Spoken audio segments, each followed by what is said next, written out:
Regular glass.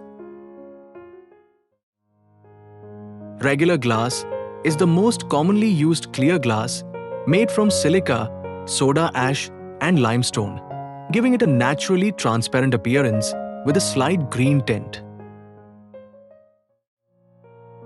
It is widely used in windows, doors, picture frames, partitions, furniture shelves, and everyday architectural applications because of its affordability and easy availability.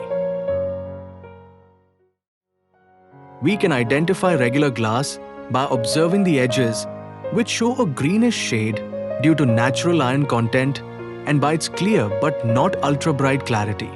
A useful fact is that this green tint isn't added intentionally.